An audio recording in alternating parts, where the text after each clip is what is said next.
ಬೆಂಗಳೂರಿನ rowdy sheeter ಬಿಕ್ಲು Shivu ಕೊಲೆ ಪ್ರಕರಣಕ್ಕೆ ಸಂಬಂಧಪಟ್ಟಂತೆ ಬಿಜೆಪಿ ಶಾಸಕ ಭೈರತಿ ಬಸವರಾಜ್ಗೆ ಮತ್ತೆ ಸಂಕಷ್ಟ ಶುರುವಾಗಿದೆ. ಬಿಕ್ಲು ಶಿವ ಕೊಲೆ ಕೇಸ್ನಲ್ಲಿ ಸುಪ್ರೀಂ ಮೊರೆ ಹೋಗಿರುವಂತದ್ದು ಸಿಐಡಿ. ಬೆಂಗಳೂರಿನ ರೌಡಿ ಶೀಟರ್ ಬಿಕ್ಲು ಶಿವ ಕೊಲೆ ಕೇಸ್ಗೆ ಸಂಬಂಧಪಟ್ಟಂತೆ ಬಿಜೆಪಿ ಶಾಸಕ ಭೈರತಿ ಬಸವರಾಜ್ಗೆ ಮತ್ತೆ ಸಂಕಷ್ಟ ಶುರುವಾಗಿದೆ. ಬಿಕ್ಲು ಶಿವ ಕೊಲೆ ಕೇಸ್ನಲ್ಲಿ ಸುಪ್ರೀಂ ಮೊರೆ ಹೋಗಿರುವಂತದ್ದು ಸಿಐಡಿ. ಕೋಕಾ ಕಾಯ್ದೆ ರದ್ದು ಪ್ರಶ್ನಿಸಿ ಸುಪ್ರೀಂ ಕೋರ್ಟ್ನಲ್ಲಿ ಅರ್ಜಿಯನ್ನ ಸಲ್ಲಿಸಲಾಗಿದೆ.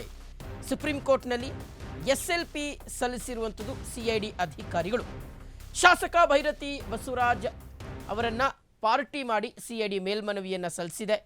ನಾಳೆ ಸುಪ್ರೀಂ ಕೋರ್ಟ್ನಲ್ಲಿ ಸಿಐಡಿ ಮೇಲ್ಮನವಿ ವಿಚಾರಣೆ ನಡೆಯಲಿದೆ. ಸುಪ್ರೀಂ ಕೋರ್ಟ್ನ ನ್ಯಾಯಮೂರ್ತಿ ಜೋಯ್ ಮಲ್ಯ ಬಗ್ಚಿ ಪೀಠದಲ್ಲಿ ವಿಚಾರಣೆ ಶುರುವಾಗುವಂಥದ್ದು. ಸದ್ಯ ಮಧ್ಯಂತರ ನಿರೀಕ್ಷಣಾ ಜಾಮೀನನ್ನು ಭೈರತಿ ಬಸವರಾಜ್ ಅವರು ಪಡ್ಕೊಂಡಿದ್ದಾರೆ.